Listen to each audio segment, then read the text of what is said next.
Welcome to Progress Coaching Institute. Progress Coaching Institute में आपका स्वागत है। आज हम लोग शुरू करते हैं क्लास 7th की साइंस का चैप्टर फर्स्ट। चैप्टर का नाम है the ईवर evolving world of science. तो पिछले लेक्चर में हम लोग जहाँ तक किए थे उसी के आगे हम लोग शुरू करेंगे। आज हमको यहाँ से शुरू करना है। तो लेक्चर शुरू करने से पहले मैं बता देना चाहता हूँ आपको कि अगर आप रेगुलरली फॉलो करते हैं 4 से 5 महीने और मेरे कहे हुई बातों को मानते हैं, वर्ड मीनिंग लिखते हैं, जो आपको वर्ड मीनिंग नहीं आ रही है उसका मीनिंग लिखते हैं, नोट्स बनाते हैं, उसी एनसीईआरटी की बुक में पेंसिल से लिख देते हैं, जो वर्ड आपको नहीं समझ में आता है धीरे धीरे करते करते आपकी समझने की समस्या तो समाप्त होगी ही, साथ साथ लिखने का आपको प्रैक्टिस हो जाएगा कि क्वेश्चन आंसर कैसे लिखना। खुद से आप इंग्लिश में लिख पाएंगे, क्योंकि 90 से 95% विद्यार्थियों की समस्या होती है कि इंग्लिश में लिख नहीं पाते, हिंदी में समझ लेते हैं लेकिन लिख नहीं पाते। तो आपको इसके लिए वर्ड पर काम करना पड़ेगा। इसी के साथ हम लोग शुरू करते हैं आज का chapter. However it is not just change in materials around us that we see. हालांकि या लेकिन, यह it is not just change, यह केवल चेंज नहीं है इन मटेरियल्स में, अराउंड अस जिसको हम देखते हैं, दैट वी सी हमारे चारों तरफ जो मटेरियल हैं उसमें ही केवल चेंज नहीं होता है। मटेरियल मतलब जो कुछ भी हमारे चारों तरफ है वो सब मटेरियल, केवल उसी में चेंज नहीं होता है। Are the hidden changes in the water that we do not see, और केवल वाटर में ही चेंज नहीं होता है। वाटर मतलब जिसको हम लोग देख नहीं सकते हैं, वाटर के अंदर जिसको हम लोग नहीं सकते हैं, केवल उसी में चेंज नहीं होता है। ना तो केवल हमारे चारों तरफ मटेरियल है उसमें चेंज होता है, और ना ही केवल जो पानी में है वस्तुएं, या पानी के अंदर है या पानी में है, उसमें केवल चेंज नहीं होता। यानी केवल इन्हीं दोनों में चेंज नहीं होता है। पानी उड़ जाता है या हमारे चारों तरफ की वस्तुओं में परिवर्तन होता है, केवल उसी में परिवर्तन नहीं होता है। और किस में परिवर्तन होता है, देखिए और किस में परिवर्तन होता है।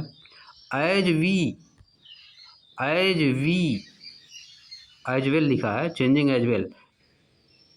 अच्छा, यहाँ पढ़ना है एज वी आर ग्रोविंग, जैसे जैसे हम बड़े होते हैं, our bodies are changing as well, हमारी बॉडी भी उसी तरह से चेंज होती रहती है। Specially around the middle school years, खास तौर पर मिडिल स्कूल ईयर में, यानी क्लास 6 से लेकर 10th तक, ज़्यादातर 12th तक। Our bodies are changing rapidly, हमारी बॉडी जो है बहुत तेज़ी से चेंज होती है। भाई ऐसा क्यों होता है। नॉट जस्ट एज ह्यूमन, केवल ह्यूमन में ही नहीं, there are life process that are essential to all animal for the survival. Life process जो है इसेंशियल होता है सभी एनिमल के सर्वाइवल के लिए भी लाइफ प्रोसेस इम्पॉर्टेंट होता है। एनिमल के जो बच्चे होते हैं वो भी एक एज में बहुत तेज़ी से बढ़ते हैं। अब आगे देख लीजिए। टू ग्रो, बढ़ने के लिए we have to eat and breathe, हमको खाना पड़ता है और सांस लेना पड़ता है। Bloods has to circulate the nutrient from the food to all over the body and so on. Blood जो है न्यूट्रिएंट को फूड से हमारी पूरी बॉडी में सर्कुलेट करता है, और इसी तरह से कार्यक्रम होता रहता है, एंड सो ऑन, और इसी तरह के और भी कार्यक्रम होते रहते हैं। बट वाई एनिमल एलोन, केवल एनिमल अकेले क्यों। Do not plants also need food to grow, क्या पौधों को भोजन की आवश्यकता नहीं होती है बढ़ने के लिए। यानी पौधों को भी आवश्यकता होती है, बढ़ने के लिए भोजन की आवश्यकता होती है। Don't plant also need food to grow, क्या पौधों को बढ़ने के लिए फूड की आवश्यकता नहीं होती, यानी पौधों को भी फूड की आवश्यकता होती है। How do they get their food, वे अपना फूड कैसे प्राप्त करते हैं, पाते हैं। डू दे आल्सो ब्रीथ, क्या वे भी सांस लेते हैं। हाउ, कैसे। ओवर द टाइम, समय बीतने के साथ। That life has evolved on our earth, planet earth. समय बीतने के साथ लाइफ जो है हमारे प्लैनेट पे विकसित हुई है, यानी लाइफ का विकास कैसे हुआ, जैसे जैसे समय बीतता गया धरती पर वैसे वैसे जीवन का विकास होता गया। जीवन संभव, इवाल्व मतलब विकास होना, विकसित होना। It has figured out how to do this in a beautiful and carefully balanced way. हमको इट हैज़ फिगर्ड आउट, हमको यह पता करना है हाउ टू डू दिस, ये सब कैसे करते हैं, हम लोग कैसे करें, in a beautiful and carefully balanced way, अच्छी तरह से और केयरफुली बैलेंस वे में, यानी सब कुछ बैलेंस चले, सब कुछ इसी तरह से अर्थ पे जैसे चल रहा है वैसे चलता रहे। इसको हम लोग कैसे फिगर आउट करेंगे, यानी कैसे प्राप्त करेंगे ऐसी condition. But what is time, अरे लेकिन क्या समय है।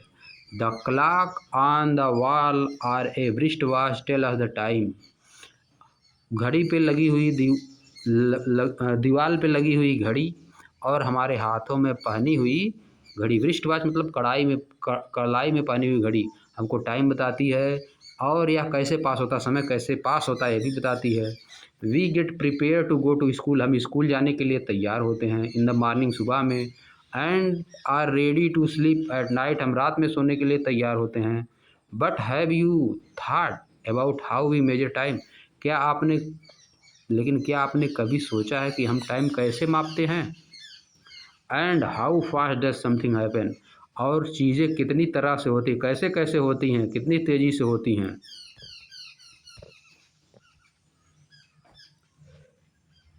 Long before the age of electric clock, बहुत समय पहले, लॉन्ग बिफोर द एज मतलब बहुत समय पहले, of electric clock and digital watches, electric clock और डिजिटल वॉचेज, बहुत समय पहले, लॉन्ग बिफोर द एज बहुत समय पहले, इलेक्ट्रिक क्लॉक यानी इलेक्ट्रिक वाली घड़ी और digital watches, early humans observe the shadow of object in the sun, पहले के जो मनुष्य थे उनके पास जो था इलेक्ट्रिक क्लॉक और डिजिटल वॉच नहीं होता था।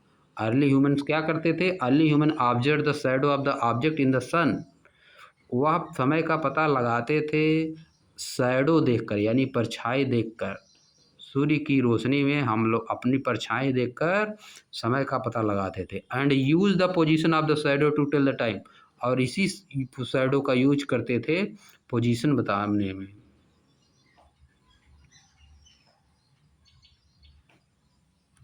यानी डिजिटल वॉच और इलेक्ट्रिक क्लॉक आने से बहुत समय पहले, यानी इलेक्ट्रिक वॉच और डिजिटल वॉच अभी जल्दी आया है ना, इलेक्ट्रिक वॉच और डिजिटल वॉच आने से बहुत समय पहले, पहले के लोग जो लोग थे वो क्या यूज करते थे, सन, सूर्य की किरणों से, सूर्य के किरणों को रोकने से जो हमारी परछाई बनती थी उसको यूज करते थे टाइम बताने के लिए।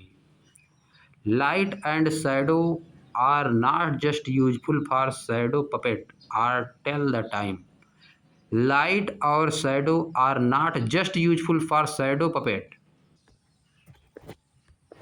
Light and shadow are not just useful for shadow puppet or to tell the time, धूप और छाँ केवल शैडो पपेट यानी परछाई बनाने के लिए यूज नहीं की जाती है, या केवल टाइम बनाने के लिए यूज नहीं की जाती है। आगे दिया है नेचुरली, यानी नेचुरल रूप से, light helps us see and today light help us see, light हमको देखने में भी सहायता करती है। लाइट और यानी धूप और छाँ, धूप और छाँ ना केवल परछाई को बनाने में और समय बताने में हमारी मदद करती है, बल्कि यह नेचुरली क्या करती है, हमको चीज़ों को देखने में भी हमारी मदद करती है। लाइट चीज़ों को देखने में भी हमारी मदद करती है। एंड टुडे और आज, वी हैव डेवलप्ड, हैव है यहाँ पे, वी के बाद यहाँ हैव है, we have developed a lot of ways to generate light, आज हम लोग लाइट को जनरेट करने के बहुत से तरीके डेवलप कर चुके हैं। वे मतलब रास्ता नहीं यहाँ पे, वे मतलब तरीका। So we can read a book at night, इसीलिए हम रात में भी बुक को पढ़ सकते हैं। Even when the sun does not shine, जब सन नहीं चमकता है, सन की धूप नहीं होती है, तब भी हम किताबों को पढ़ सकते हैं। बट मोर इम्पॉर्टेंटली, लेकिन सबसे इम्पॉर्टेंट चीज़ जो है वो क्या है? Asking question about the nature, nature के बारे में क्वेश्चन पूछना सबसे इम्पॉर्टेंट चीज़ है। यह देखिए बनाया है, सब चीज़ें हैं। क्लॉक है, देखिए क्लॉक। सुबह बच्चे देखिए दौड़ रहे हैं, सब चीज़ों को बनाया है, घड़ी की तरह बना दिया है। यह देखिए घड़ी की तरह। आगे आ जाइए। Asking question about the nature of light, यानी लाइट के नेचर के बारे में क्वेश्चन पूछना सबसे इम्पॉर्टेंट बात है। Has given us a very deep understanding of the universe we live in, हम अगर लाइट के बारे में क्वेश्चन पूछेंगे तो हमको यूनिवर्स को समझने में, जिसमें हम लोग रहते हैं, उस यूनिवर्स को समझने में हमारी समझ और गहरी करेगा, डीप अंडरस्टैंडिंग हमारे अंदर ला देगा। वाइल, जबकि we all perhaps learn about it only later, while मतलब जबकि we will perhaps learn about it only later, हम इसको बाद के चैप्टर में सीखेंगे, लाइट को बाद के चैप्टर में सीखेंगे। Light and shadow are not just limited to things around us at home, light और शैडो केवल उन्हीं चीज़ों पे लिमिटेड नहीं है जो कि हमारे चारों तरफ और घर में दिखाई देती हैं। या देखिए लाइट का यूज हो के यहाँ पे कुछ पार्ट पे लाइट है, इस अर्थ के कुछ पार्ट पे लाइट। या देखिए मून के कुछ पार्ट पे लाइट, कुछ पार्ट पे नहीं। अब आगे देखिए। Even the earth even the earth and the moon can cast shadow, earth और मून भी शैडो, अर्थ और मून की भी शैडो बनती है। Even the earth and the moon can cast shadow, earth और मून भी यानी पृथ्वी और चंद्रमा भी शैडो बनाते हैं। Leading to the fascinating phenomenon of eclipse, इसी से इक्लिप्स का फिनोमिना होता है। इन्हीं के शैडो बनाने से क्या होता है? इक्लिप्स।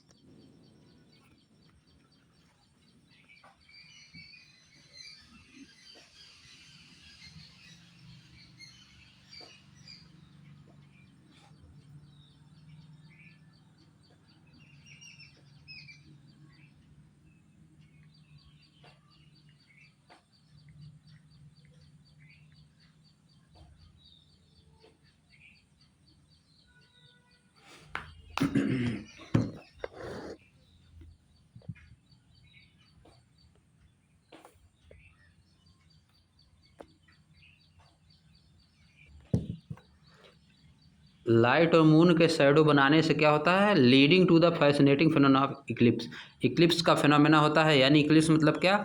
ग्रहण लग जाता है। इक्लिप्स मतलब ग्रहण, हम लोग कहते हैं हिंदी में इसको ग्रहण, सूर्य ग्रहण, चंद्र ग्रहण। एंड ऑफ कोर्स, और वास्तव में, we have day and night that depend on receiving light from the sun, और वास्तव में रात और दिन डिपेंड करता है किस पे? जिस प्रकार से लाइट सन से अर्थ पर रिसीव होती है उस पर निर्भर करता है। To understand all of this, इन सब चीज़ों को समझने के लिए, वी नीड टू नो, हमको जानना होगा, आवश्यकता है जानने की, how the earth rotate around its axis, earth अपने एक्सिस पे कैसे रोटेट करती है। How the moon goes around the earth, moon पृथ्वी के चारों तरफ कैसे घूमता है। And the earth around the sun, और अर्थ सन के चारों तरफ कैसे घूमती है। And the consequences of this movement on life on our beautiful planet, और इनका कॉन्सिक्वेंस अर्थ को सन के चारों तरफ घूमने का कॉन्सिक्वेंस और मून को अर्थ के चारों तरफ घूमने का कॉन्सिक्वेंस क्या होगा, इसको हमको समझने की ज़रूरत है। इसका परिणाम क्या होगा, इन सब चीज़ों को हमको समझने की ज़रूरत है। While all this might have your head spinning, while all this might have your head spinning,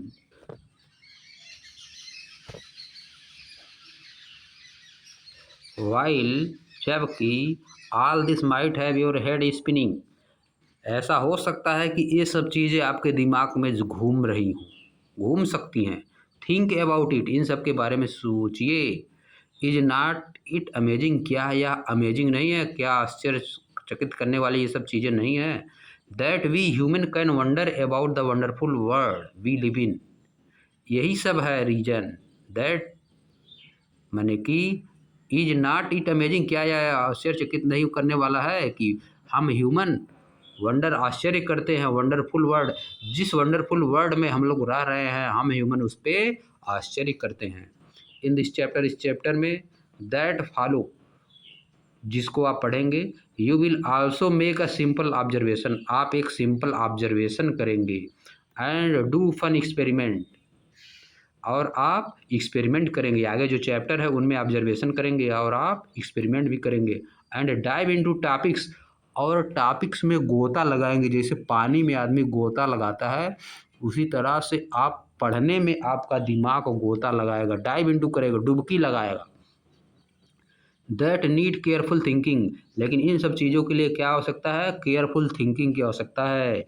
each chapter build on what you already know, सब चैप्टर ऐसे बनाया गया है, इसको ध्यान में रखते हुए बनाया गया है कि आप पहले से क्या जान रहे हैं, पिछले क्लास 6th क्लास में 5th क्लास में आप क्या पढ़े हैं, इन सब चीज़ों को ध्यान में रखते हुए आगे वाला चैप्टर बनाया गया है।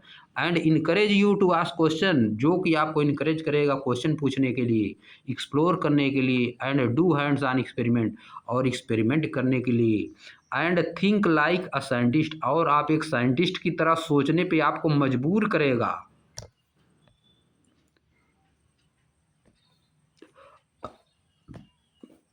As you will find out, even those experiments that seem to confirm what we think will happen might lead to some additional question. As you will find out, और आप आगे और भी पाएंगे, क्या पाएंगे, जो एक्सपेरिमेंट आप करेंगे, even those experiment that seem to confirm, जो एक्सपेरिमेंट आपको कन्फर्म हो गए हैं उसमें भी वी थिंक विल हैपन, हम सोचेंगे कि इसमें और भी क्या हो पाएगा। Might lead to some additional question, वह और एडिशनल क्वेश्चन पैदा कर देगा। आप जो एक्सपेरिमेंट करेंगे, आपका एक्सपेरिमेंट कन्फर्म हो जाएगा, कन्फर्म होने के बाद उसमें आपको और नया क्वेश्चन पैदा हो जाएगा। That might need more experiment, जिसको कि और ज़्यादा एक्सपेरिमेंट की आवश्यकता होगी। एंड मोर क्वेश्चन, और ज़्यादा क्वेश्चन पैदा हो जाएगी। यानी आप जितना एक्सपेरिमेंट करेंगे, जितना ही सोचेंगे, जितना पढ़ेंगे, चीज़ें कन्फर्म होंगी, लेकिन और ज़्यादा क्वेश्चन आ जाएगा, और ज़्यादा एक्सपेरिमेंट की आवश्यकता होगी। तो आप देखिए चैप्टर थोड़ा समाप्ति की तरफ पहुंच गया है। हैप्पी एक्सप्लोरिंग, आगे देखिए एक्टिविटी दिया है, question and answer. In school or during test, school में या टेस्ट के दौरान, you are usually given question, आपको प्राय क्वेश्चन दिया जाता है। And expected to find out answer, और आंसर आपसे एक्सपेक्ट किया जाता है, यानी आपसे आशा की जाती है कि आप उसका आंसर देंगे। But latest turn that round to think, आइए हम उसको पलट देते हैं और सोचते हैं। आइए हम इन चीज़ों को पलट देते हैं, छोड़ देते हैं, और क्या करते हैं, लेट्स टर्न दैट अराउंड, आइए इन सब चीज़ों को छोड़ के हम लोग क्या करते हैं, सोचते हैं। क्या सोचते हैं, आइए। लाइक ए साइंटिस्ट, एक साइंटिस्ट की तरह। इट इज़ इक्वली इम्पॉर्टेंट, यह समान रूप से ही महत्वपूर्ण है। To ask interesting question, interesting question पूछना। Great scientist do not just answer question, महान साइंटिस्ट यानी अच्छे साइंटिस्ट वो होते हैं जो do not just answer questions, जो केवल क्वेश्चन का आंसर नहीं देते हैं। दे आस्क अमेजिंग वंस, वे अमेजिंग क्वेश्चन का आंसर, वो अमेजिंग क्वेश्चन पूछते भी हैं। रिमेंबर लास्ट ईयर, रिमेंबर करिए पिछले साल, वी हैड सेड, हमने कहा था to be a wise person, एक बुद्धिमान आदमी होने के लिए you must be a wise person. आपको हमेशा पूछना चाहिए कि ऐसी चीज़ें क्यों हो रही हैं, यानी वाई से आपको क्वेश्चन पढ़ना चाहिए। Look at the answer below, नीचे वाले का नीचे आंसर देखिए। Your task is to come up with a curious creative and fun question. आपका टास्क है कि आप क्यूरियस यानी उत्सुक वाले, क्रिएटिव और फन वाले क्वेश्चन पूछें। Or situation that could lead to these answer, या तो ऐसी सिचुएशन पैदा कर सकें जो कि इन सब क्वेश्चनों के आंसर की तरफ ले जाएं।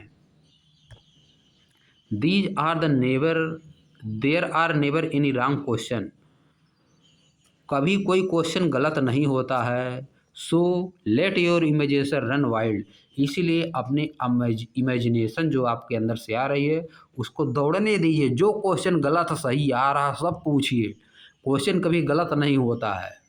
There are never any wrong question, question कभी गलत नहीं होता है। जो गलत क्वेश्चन आ रहा है उसको भी पूछिए। Since such exercise might not be very familiar, क्योंकि इस तरह का एक्सरसाइज से हम लोग फेमिलियर नहीं है ज़्यादा। Here is an example to help you, यहाँ पर एक एग्जाम्पल है जो आपकी सहायता करेगा। Suppose the answer was just make it half, suppose करिए कि आंसर है केवल, answer was just make it half, answer केवल इसको हाफ करना है। What all could this be a response to, क्या रिस्पांस होगा, क्या रिस्पांस हो सकता है। वेल अच्छा, इट कुड रेंज फ्राम, यह रेंज ले सकता है। How do we ensure, how do we ensure getting equal share of cake, हम इक्वल शेयर ऑफ केक कैसे ले सकते हैं, यानी कोई चीज़ है उसको हाफ करना है, इक्वल दो पार्ट में बांट देना है। How do we ensure getting equal shares of cake, हम इक्वल शेयर्स ऑफ केक कैसे ले सकते हैं। To my essay is too long, मेरा ऐसे बहुत लंबा है। आर अथवा I can not fit this in the envelope, मैं इसको एनवेलप में फिट नहीं कर सकता हूँ। अथवा even I can not dance to such a long song, इतने लंबे सॉन्ग पर मैं डांस नहीं कर सकता हूँ। ऑल वेरी डिफरेंट, सब अलग अलग है, सब क्वेश्चन क्या है, डिफरेंट हैं। सो लेट अस सी, इसलिए आइए देखते हैं। What kind of creative question you can ask, किस तरह के क्रिएटिव क्वेश्चन आप पूछ सकते हैं। कोई भी क्वेश्चन पूछिए, गलत जो आ रहा है गलत क्वेश्चन पूछिए। Question answer just add some milk, कुछ क्वेश्चन आपको लिखना है उसका आंसर होगा जस्ट ऐड सम मिल्क। कुछ क्वेश्चन आपको लिखना उस because the cat teeth were crooked, उसका आंसर होगा। कुछ क्वेश्चन लिखिए, don't panic I have my towel, कुछ क्वेश्चन लिखिए जिसका आंसर ये हो। आप कुछ क्वेश्चन लिखिए, आंसर कुछ रहेगा। Please ask A more interesting and not obvious question like, कृपया और ज़्यादा इंटरेस्टिंग क्वेश्चन पूछिए जो कि स्पष्ट ना हो, स्पष्ट नहीं होना चाहिए। What is 32 + 10 or even, what is the answer to life, the universe and everything, ये सब चीज़ें दिया गया है। यानी आपको क्वेश्चन पूछना है, क्वेश्चन गलत हो चाहे क्वेश्चन सही हो, क्वेश्चन अस्पष्ट हो, क्वेश्चन अस्पष्ट हो, क्लियर हो क्वेश्चन या क्लियर ना हो, किसी तरह क्वेश्चन पूछिए, कोई क्वेश्चन गलत नहीं होता है, क्वेश्चन कोई भी गलत नहीं होता है। आगे से आपकी जर्नी शुरू होगी। अभी तो इसमें फेमिलियर करवाया, आपको परिचित करवाया है कि आगे चैप्टर में क्या क्या रहेगा। फर्स्ट चैप्टर में यही दिया है, तो इसी के साथ हम लोग समाप्त करते हैं। वीडियो आपको पसंद आ रहा है तो वीडियो को लाइक करें, चैनल को सब्सक्राइब करें और कमेंट लिखें कि हाँ वीडियो हमको पसंद आ रहा है, इसी तरह की और वीडियो की आवश्यकता है। तो अब हम लोग नेक्स्ट लेक्चर में शुरू करेंगे आपका लेसन 2। लेसन 2 से अच्छी शुरुआत होगी। इसमें पूरा क्लियर नहीं दिया था इस चैप्टर में, इस चैप्टर में तो चीज़ें बताया था कि हम इस बुक में क्या पढ़ेंगे, इस बुक में हम क्या पढ़ेंगे इससे, लेकिन आप लोग इंग्लिश सीख सकते हैं इस चैप्टर से। आगे से एकदम क्लियर होगा, स्पष्ट मीनिंग निकलेगा हर वर्ड हर सेंटेंस का। इस चैप्टर में बस केवल ये दिया था कि आगे हमको क्या क्या पढ़ना है, किस तरह से पढ़ना है और कैसे सोचना है, कैसे क्वेश्चन पूछना है। तो thank you for watching progress Coaching institute. इसी के साथ हम लोग वीडियो का एंड करते हैं।